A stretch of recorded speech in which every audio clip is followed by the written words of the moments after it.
네, 안녕하십니까.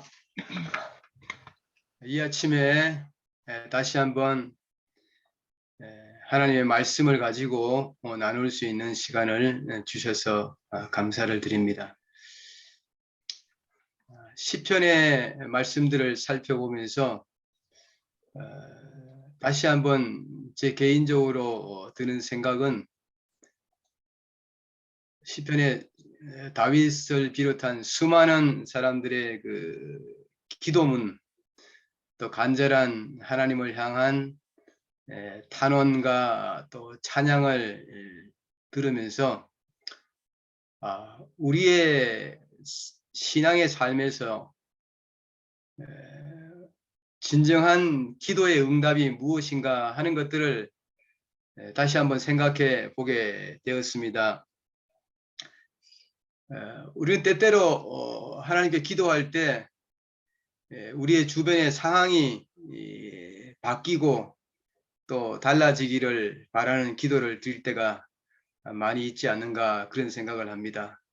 우리에게 필요한 돈을 얼마 주시고 또 아픈 질병에서 우리를 고쳐주시고 우리 자녀들이 또 잘 성장하고 또 좋은 학교에 가고 또 우리가 또 직장이나 사회에서 또 승진하고 좋은 자리에 가고 뭐 이런 우리 주변의 상황들이 바뀌기를 원하는 그런 기도를 드리면서 그런 주변의 상황들이 바뀌면은 내 삶도 내 신앙도 훨씬 달라지고 하나님의 축복을 경험할 수 있을 것이라 그런 생각들을 우리가 많이 하면서 기도할 때가 많이 있습니다. 물론 하나님께서 우리의 기도를 들어주셔서 우리의 주변의 상황들이 바뀌게 해 주십니다만은 시편을 읽으면서 다시 한번 드는 생각은 최고의 기도의 응답은 주변의 상황이 바뀌는 것보다는 내 기도하는 내 자신이 바뀌는 것이 최고의 기도의 응답이구나 그런 생각들을 하게 됩니다. 시편에서 많은 경우에 그런 모습들을 우리가 보게 되는데 내가 바뀌고 내 생각이 바뀌고 내가 세상을 바라보는 눈이 바뀌면은 세상 우리 주변에 있는 모든 것이 다 바뀌지 않습니까? 그런 모습들을 보면서 하나님께서 우리는 시편의 말씀을 통해서 우리의 생각과 우리의 보는 눈이 바뀌고 우리의 기도의 내용이 바뀌면은 참 좋겠다 그런 생각들을 이 아침에 또 하게 됐습니다. 오늘은 시편 62편에서 72편에 있는 말씀을 같이 한번 한 편씩 살펴보도록 그렇게 하겠습니다. 시편 62편에는 여전히 이 많은 시편에서 그런 내용이 나옵니다만은 참 어려운 시련들, 고난들 그런 앞에서 드리는 그런 기도의 내용이 나옵니다. 시편 62편에도요. 여기 보면 좀 다른 표현들이 있는 것을 봅니다. 1절에 보시면은 나의 영혼이 잠잠히 하나님만 바라며 나의 구원이 그에게서 나오는도다. 많은 경우에 아주 큰 소리로 외치고 부르짖고 하나님께 탄원하는 그런 기도들을 많이 보았는데 62편에는 조금 다른 색깔의 기도를 우리가 보게 됩니다. 자, 나의 영혼이 잠잠히 하나님만 바라며 이런 기도를 어떨 때 드릴 수 있을까 그런 생각을 해보았는데 정말 하나님께 온전하게 하나님을 신뢰하고 믿고 하나님이 내 삶을 최선으로 인도하실 것이라고 하는 믿음이 있을 때 아마 이런 기도를 드릴 수 있지 않을까 그런 생각을 합니다. 잠잠히 하나님의 때를 기다리고 어려움과 시련 가운데서도 평온함 가운데서 하나님의 때를 기다리는 그런 기도 이런 기도도 참 귀하다고 생각합니다. 어쩌면은 가장 귀한 기도의 모습이 아닌가 그런 생각도 하게 됩니다. 그 다음에 표현이 나오지 않습니까? 왜냐하면 하나님에 대한 믿음이 있습니다. 오직 그만이 나의 반석이시오, 나의 구원이시오, 나의 요새이시니 내가 크게 흔들리지 아니하리로다. 하나님에 대한 절대적인 신뢰가 있을 때 우리가 또 이런 기도를 드릴 수 있지 않겠습니까? 백성들아 시시로 그를 의지하고 그의 앞에 마음을 투하라. 정말 우리가 하나님의 때를 기다리는 그런 신앙, 내 계획이 아니라 하나님의 계획에 내 삶이 맞추어져 가기를 바라는 그런 신앙의 모습들, 귀한 모습이라고 생각을 합니다. 63편에서 보시면요. 63편은 또 다른 면에서 아주 귀한 시편이라고 생각합니다. 제가 뭐 시간 관계상 시편에 있는 모든 이제 절들을 다 읽을 수 없지만은 그 중에서 몇 절, 그래서 몇 절씩만 뽑아서 옵니다만은 63편에는 어떤 상황이냐면 다윗이 사울 왕의 분노를 피해서 유대 광야에 도망자의 신세로 있을 때 지은 시입니다. 그런데 이 63편에는 여러분 읽어보시면 알지만은 이 무슨 슬픔이나 고난이나 고통이나 탄원이나 이런 내용이 전혀 들어있지 않습니다. 고난 가운데 도망자의 신세로 있으면서 지은 시인데도 불구하고 그 시 속에는 정말 하나님에 대한 찬양, 감사, 즐거움, 하나님을 만나고 싶은 열망, 뭐 이런 내용만 들어 있습니다. 그 비결을 우리가 여기서 3절에서 볼 수 있다고 생각합니다. 주의 인자하심이 생명보다 나음으로 내 입술이 주를 찬양할 것이라. 주의 인자하심, 주의 주님께서 베풀어 주신 그 사랑이 내 생명의 위험, 내가 지금 당하고 있는 생명의 위험보다 훨씬 더 낫기 때문에, 그것을 능가하기 때문에 내가 입술로 이런 어려운 고난 가운데서도 내 입술로 주를 찬양하게 됩니다. 그런 고백을 하고 있는 것을 봅니다. 우리가 사실 시편뿐만 아니라 여러 그 훌륭한 작품들 가운데 많은 작품들이 이 고난 가운데 어려운 가운데에서 위대한 작품들이 나온 이야기를 우리가 많이 보지 않습니까? 신약에서도 사도 바울 같은 경우에서도 이 로마의 감옥 안에서 기뻐하라, 감사하라 그런 메시지를 우리가 한 것을 보는데 이것이야말로 진정한 신앙의 위대함이 아닌가 그런 생각을 합니다. 고난 가운데서 도리어 찬양하고 감사할 수 있는 것.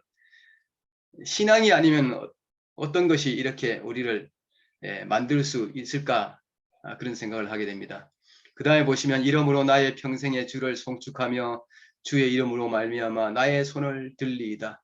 골수와 기름진 것을 먹음과 같이 나의 영혼이 만족할 것이라. 나의 입이 깊은 입술로 주를 찬송하되. 정말 고난 가운데서 찬양하고 찬송하고 하나님께 즐거움을 기쁨을 누리는 그런 다윗의 아름다운 모습을 우리가 63편에서 볼 수 있습니다. 64편에서 보시면요. 64편도 어려운 시련과 고난 가운데서 지어진 시입니다. 생명의 위험을 당하고 악인들이 자기를 죽이려고 하고 모의하고 하는 그런 가운데서 하나님께 탄원하면서 그러나 결국에는 하나님께 감사를 드리는 그런 모습을 우리가 64편에서 볼 수가 있습니다. 1절부터 2절에 보시면요. 하나님이여 내가 근심하는 소리를 들으시고 원수의 두려움에서 나의 생명을 보존하소서.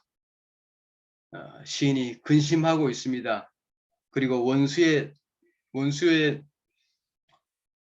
공격과 핍박으로부터 두려움을 느끼고 있다고 하는 모습을 고백하고 있습니다. 근심하고 두려움을 느끼고 있습니다. 주는 악을 꾀하는 자들의 음모에서 나를 숨겨주시고 악을 행하는 자들의 소동에서 나를 감추어 주소서. 자기를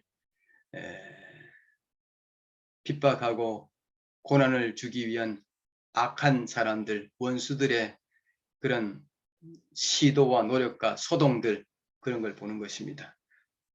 정말 어려운 상황에서 시인이 처해 있다, 그렇게 볼 수 있습니다. 그런데 10절에서 가서 보시면은 그의 기도의 내용이 완전히 달라지고 있는 것을 봅니다. 그가 새로워진 것이죠. 시인이 새로운 마음을 갖게 된 것입니다. 의인은 여호와로 말미암아 즐거워하며 그에게 피하리니 마음이 정직한 자는 다 자랑하리로다. 근심과 두려움에서 하나님께서 즐거움을 회복시켜 주신 것입니다. 그의 마음에 즐거운 마음을 허락하신 것입니다. 그가 달라진 것입니다. 온전히 달라진 것이죠. 아마 이렇게 기도하는 사람이 하나님으로부터 이렇게 달라지는 것, 이것이야말로 정말 최고의 기도의 응답이라고 다시 한번 생각해 보게 됩니다.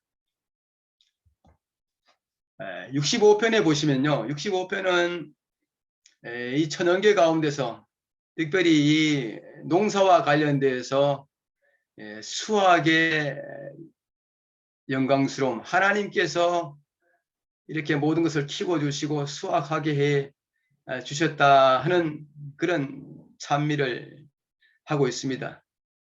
저는 이 산골에 요즘 살고 있기 때문에 또 가끔씩 농사도 짓기 때문에 이 말씀이 정말 더 피부에 와 닿습니다.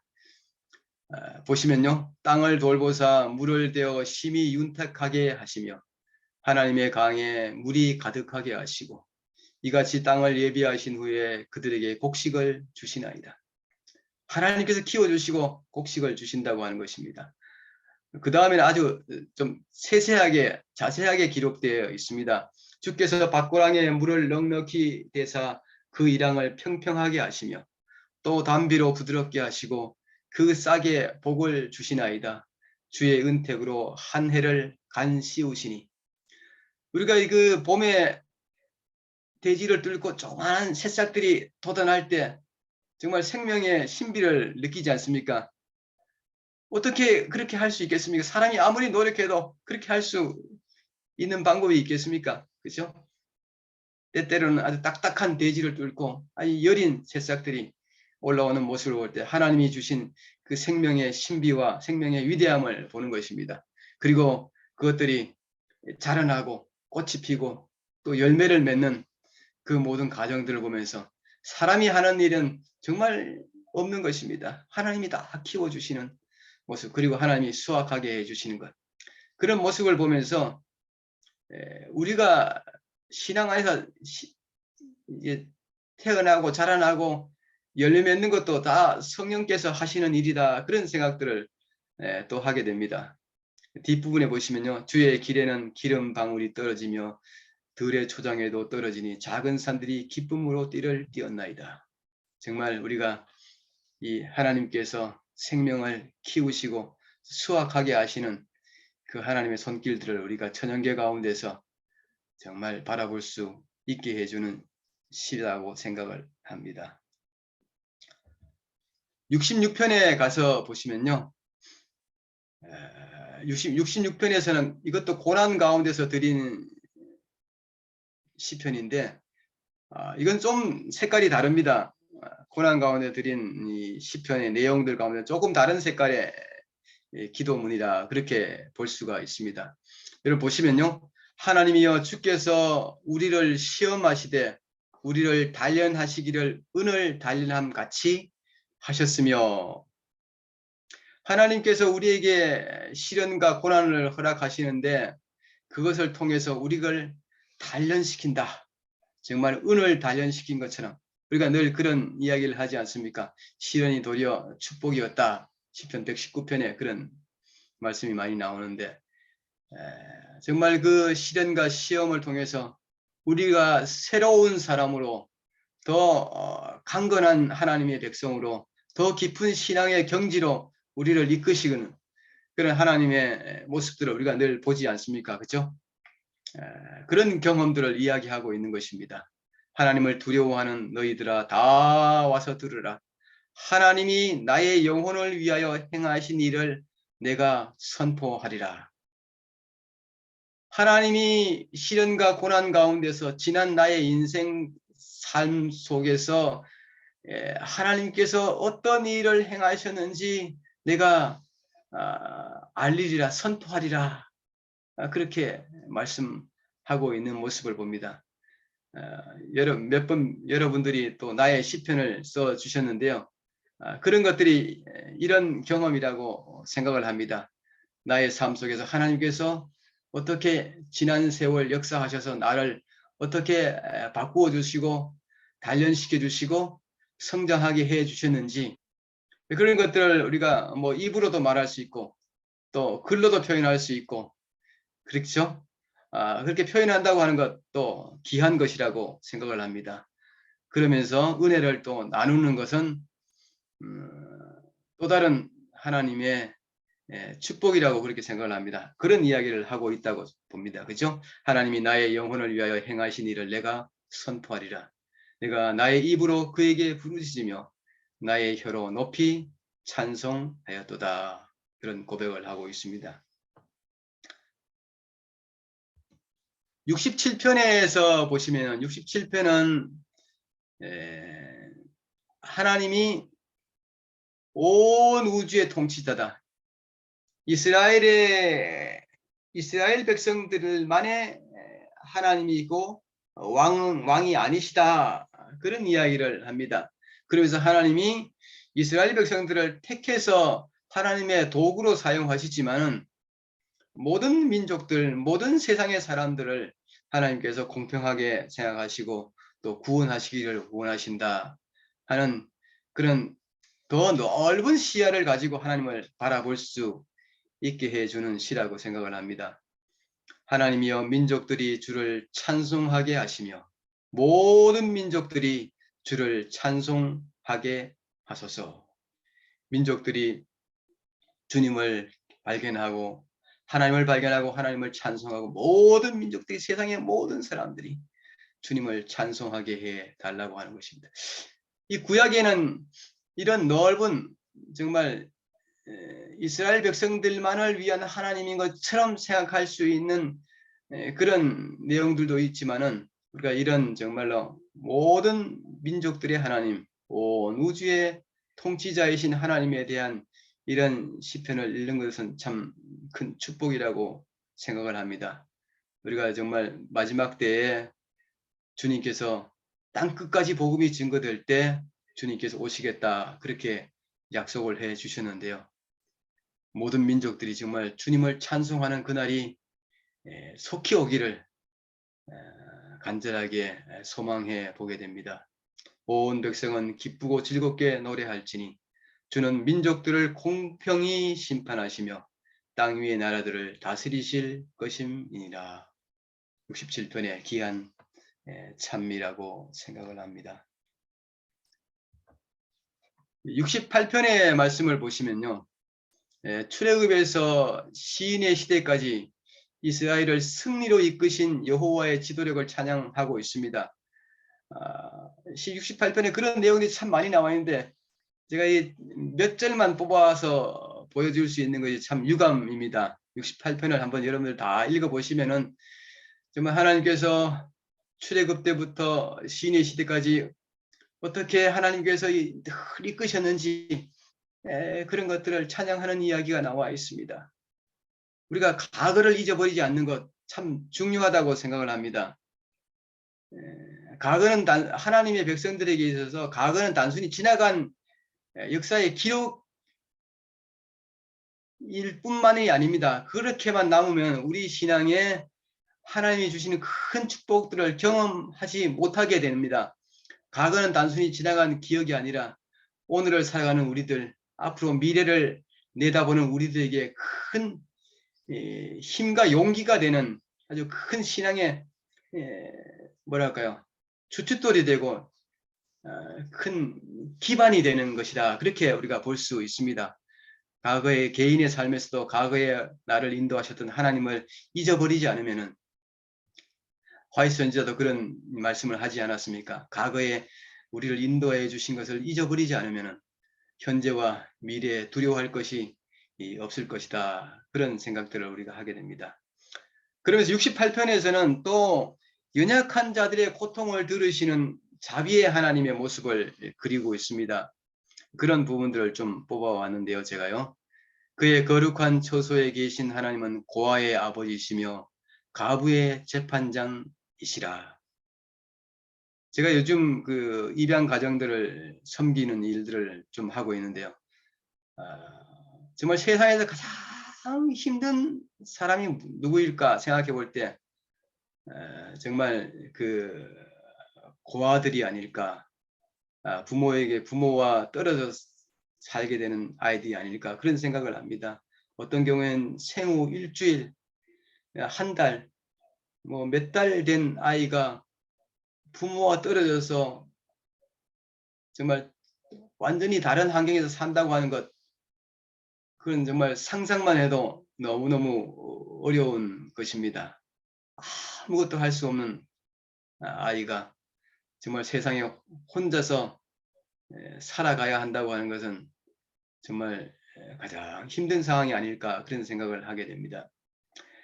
고아와 가부를 돌보라고 하나님께서 많이 말씀하셨는데 이런 사람들이 정말 세상에 의지할 가장 기본적으로 의지해야 될 대상이 없는 사람들이지 않습니까? 그죠? 그런 사람들에 대한 말씀을 하고 있습니다. 하나님이 고독한 자들은 가족과 함께 살게 하시며 갇힌 자들은 이끌어내사 형통하게 하시느니라.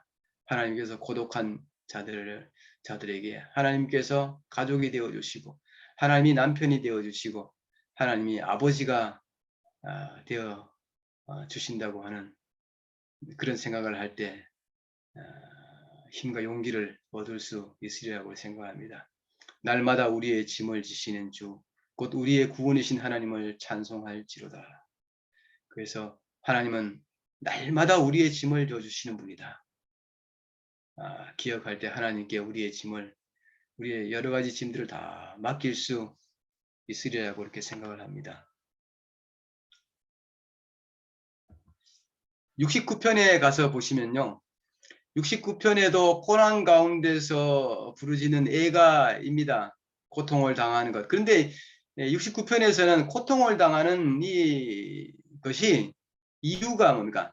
자신의 죄 때문이라든지 자신의 잘못 때문이 아닌 경우인 것입니다. 하나님을 믿는 믿음 때문에 자신은 잘못하지 않았는데 고난당하는 상황인 것입니다. 이럴 때 우리가 참 억울하다고 생각할 수도 있을 것입니다. 내가 잘못한 것이 아닌데 왜 나에게 이런 어려움이 올까? 왜 나에게 이런 고난과 시련들이 올까? 뭐 그런 생각들을 할 수 있을 것입니다. 때때로 하나님을 믿는 믿음 때문에 우리가 고난당할 수 있습니다. 그래서 신약의 기자들이 69편의 이 구절들을 죄 없이 고난당하시는 예수 그리스도께 적용하고 있습니다. 69편의 내용들. 우리 예수님의 고난을 생각하면서 한번 읽어보시면 69편의 내용이 또 새롭게 다가올 것이라 그런 생각을 합니다. 또 우리가 예수님 때문에 믿음 때문에 고난당할 때 우리가 어쩌면 감사할 수 있습니다. 신약의 그런 내용들이 여러 번 나오지 않습니까? 정말 그리스도의 고난에 동참하는 것이다. 그렇게 생각하면은 도리어 감사할 수 있을 것이라 그런 생각도 하게 됩니다. 한번 제가 뽑아온 몇 절을 읽어보겠습니다. 내가 부르짖음으로 피곤하여 나의 목이 마르며 나의 하나님을 바라서 나의 눈이 새하였나이다. 하나님을 향한 간절한 믿음과 탄원의 그 눈빛을 우리가 여기서 보게 됩니다. 그 다음에 구체적으로 고난당하는 이야기를 하고 있습니다. 그죠? 까닭 없이 나를 미워하는 자가 나의 머리털보다 많고, 아이고 세상에 참 어려운 상황입니다. 자기를 미워하는 사람이 자기 머리털보다 많다. 세상의 모든 사람들이 자기를 미워하는 것 같다. 뭐 이런 표현이라고 볼 수 있습니다. 부당하게 나의 원수가 되어 나를 끊으려 하는 자가 강하였으니, 그리고 자기의 원수가 자기보다 훨씬 더 강한 것입니다. 내가 빼앗지 아니한 것도 물어주게 되었나이다.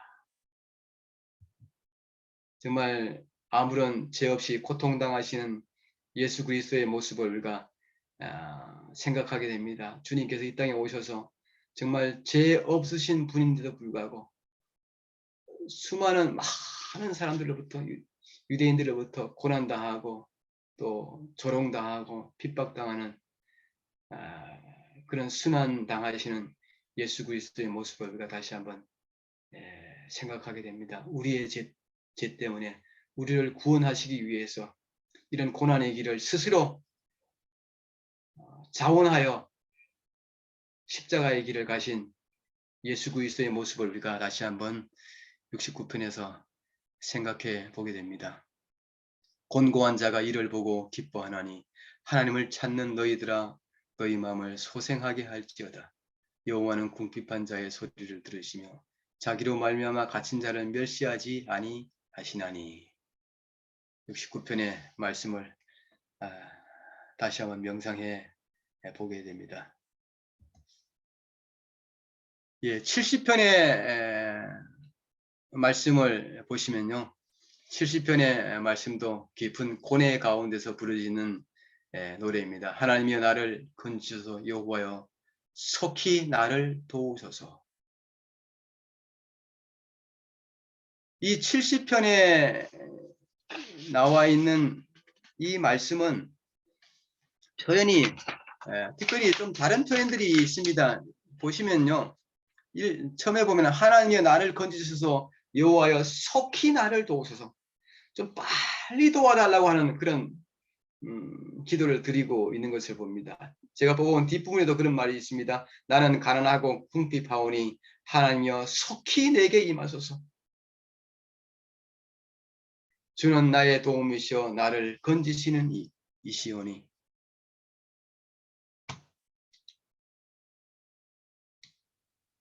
여호와여 지체하지 마소서. 그런 표현들이 있지 않습니까? 얼마나 힘든 상황일까 그런 생각을 하게 됩니다. 속히 도와달라고, 지체하지 말라고. 그러면 정말 시인의 아주 절박하고 아주 긴급한 그런 상황에서 시를 썼다, 그런 생각을 하게 됩니다. 중간에 있는 말씀을 한번 보겠습니다. 나의 영혼을 찾는 자들이 수치와 무한을 당하게 하시며 나의 상함을 기뻐하는 자들이 뒤로 물러가 수모를 당하게 하소서. 아하 하는 자들이 자기 수치로 말미암아 뒤로 물러가게 하소서. 영혼을 찾는 자, 생명을 찾는다고 하는 것이요, 자기 생명을 죽이려고 하는 사람들, 또 내가 고통당하는 것을 도리어 기뻐하는 사람들, 또 아하 하는 것은 조롱한다, 그런 표현입니다. 조롱하는 사람들, 너무 견디기 힘든 것입니다. 이런 상황에 너무 견디기 힘들어서 좀 빨리 도와달라고 하는 그런 시인의 간절한 그런 부르짖음을 우리가 70편에서 볼 수가 있습니다. 71편에서 보시면요, 교회정은 1권 423페이지에서 이렇게 화이트 선지자가 이렇게 말씀하고 있습니다. 71편과 관련해서요. 다윗은 크게 자극을 받았다. 자신이 노인이 되었을 때를 내다보고 그는 낙심하였다. 다윗은 늙을 때에 수반되는 악에서 보호를 받아야 할 필요를 느꼈다. 첫 부분에 보시기 바랍니다. 늙을 때에 나를 버리지 마시며 내 힘이 쇠약할 때에 나를 떠나지 마소서. 하나님이여 내가 늙어 백발이 될 때에도 나를 버리지 마시며 내가 주의 힘을 후대에 전하고 주의 능력을 장래의 모든 사람에게 전하기까지 나를 버리지 마소서. 늙을 때 나를 버리지 마시고 힘이 쇠약할 때 나를 떠나지 마시고, 그런 고백을 하고 있습니다. 그런 기도를 하고 있습니다. 이것은 반어법이라고 그렇게 생각을 합니다. 시에서 쓰는. 하나님이 어떻게 늙었다고 버리겠습니까? 그렇죠? 힘이 쇠약했다고 하나님이 어떻게 버리겠습니까? 이것은 늙어서 내가 자칫 잘못해서 고집이 세고 어쩌면 다른 생각에 빠지고 해서 하나님을 떠나지 말게 해 주십시오. 내가 늘 나이가 들어도 내가 힘이 쇠약해도 하나님을 떠나지 않게 해달라고 하는 그런 간절한 마음을 이렇게 표현하고 있는 것입니다. 그렇죠? 우리가 나이가 드실 때 어쩌면 더 많이 기도해야 된다, 그런 필요를 느끼지 않습니까? 그죠? 우리가 정말 육체적으로 연약해지고 쇠약해질 때 마음까지 연약해지고 쇠약해지고 또 잘못된 길에 빠질 위험이 있지 않습니까? 정말 우리가 이런 기도를 보게 됩니다. 마지막으로 72편을 한번 보겠습니다. 72편에서는 정말 이상적인 왕국의 이상적인 왕에 대한 모습을 그리고 있습니다. 부분적으로 메시아 곧 그리스도의 왕권과 왕국을 보여주고 있다 하는 것입니다. 이상적인 왕이 어떤 모습일까 하는 것입니다. 하나님이여 주의 판단력을 왕에게 주시고 하나님의 판단력을 왕에게 주시고 하나님의 판단력을 가진 왕, 주의 공의를 왕의 아들에게 주소서. 주님의 공의를 가진 왕, 그가 주의 백성을 공의로 재판하며 가난한 자를 정의로 재판하리니 의로 말미암아 산들이 백성에게 평강을 주며 작은 산들도 그리 하리로다. 그가 가난한 백성의 억울함을 풀어주며 궁핍한 자의 자손을 구원하며 압박하는 자를 꺾으리로다.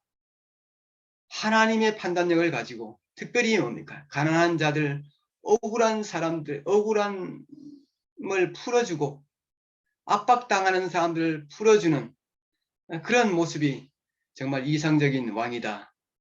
그 모습이야말로 또 하나님의 모습이라고 생각을 합니다. 그래서 시편 72편에서는 그런 이상적인 왕의 모습을 통해서 또한 하나님의 모습을 보여주고 있다, 그렇게 생각할 수 있습니다. 오늘은 이까지 하도록 하겠습니다. 감사합니다.